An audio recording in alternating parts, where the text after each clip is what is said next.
தற்போதைய அண்மை செய்தி. தமிழக வெற்றி கழகத்தின் மாவட்ட செயலாளர்களை அக்கட்சியின் தலைவர் விஜய் நியமித்திருக்கிறார். தாவேகா நிர்வாக வசதிக்காக 120 மாவட்டங்களாக பிரிக்கப்பட்டிருக்கிறது. ஒவ்வொரு மாவட்டத்திற்கும் தேர்ந்தெடுக்கப்பட்ட நிர்வாகிகளை தாவேகா கட்சியின் தலைவர் விஜய் சந்திக்க இருக்கிறார்.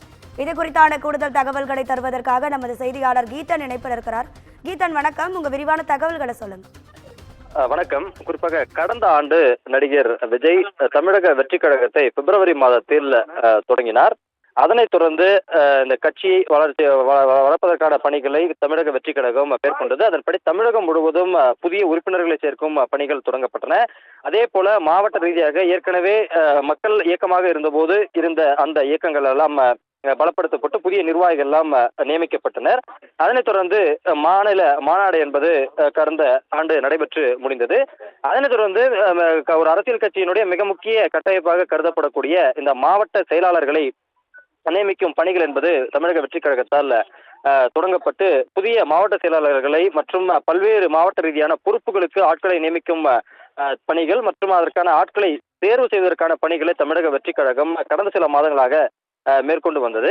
அந்த வகையில் இன்று முதல் முறையாக கொடுத்த முதல் கட்டமாக 19 மாவட்டங்களுக்கு மாவட்ட செயலாளர்களை நியமிக்கும் பணியை தமிழக வெற்றி கழகம் தொடங்கி இருக்கின்றது. குறிப்பாக சென்னை பனையூரில் இருக்கக்கூடிய கட்சியின் அலுவலகத்தில் கட்சியின் தலைவர் விஜய் நேரடியாக முதற்கட்டமாக 19 மாவட்டங்களுக்கு நியமிக்கப்பட இருக்கக்கூடிய மாவட்ட செயலாளர்கள் மற்றும் மாவட்டத்தில் பல்வேறு படிநிலைகளில் நியமிக்கப்பட இருக்கின்ற பொறுப்பாளர்களை நேரில் சந்தித்து ஆலோசனை மேற்கொள்கின்றார். குறிப்பாக அது ஒரு நேர்காணல் என்கின்ற அளவில் நாம் எடுத்துக்கொள்ளலாம். அந்த வகையில் மாவட்ட செயலாளர், மாவட்ட துணை செயலாளர், அதே போல பொருளாளர் உள்ளிட்ட அந்த பணிகளுக்கு வந்திருக்கக்கூடியவர்களை நேரடியாக விஜய் சந்தித்து நேர்காணல் மேற்கொள்கின்றார். குறிப்பாக மாவட்ட செயலாளராக நியமிக்கப்பட இருக்கின்றவர்களுடன் தனியாக ஆலோசனை நடிகர் விஜய் மேற்கொள்கின்றார்.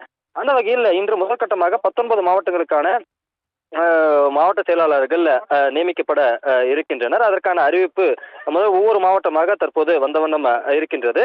அந்த வகையில் தமிழக வெற்றி கழகத்தை பொறுத்தவரை நிர்வாக வசதிகளுக்காக கிட்டத்தட்ட 120 மாவட்டங்களாக தமிழக வெற்றி கழகம் பிரித்திருக்கின்றது.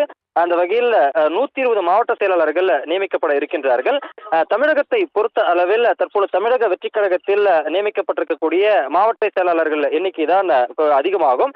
ஏனென்றால் திமுக, அதிமுக உள்ளிட்ட கட்சிகளே 80க்கும் உட்பட்டுதான் மாவட்ட செயலாளர்களினுடைய அந்த எண்ணிக்கையை வைத்திருக்கின்றார்கள். தமிழகத்தில் 100க்கும் மேற்பட்ட மாவட்ட செயலாளர் கொண்ட ஒரு கட்சியாக தற்போது தமிழக வெற்றி கழகம் இருக்கின்றது.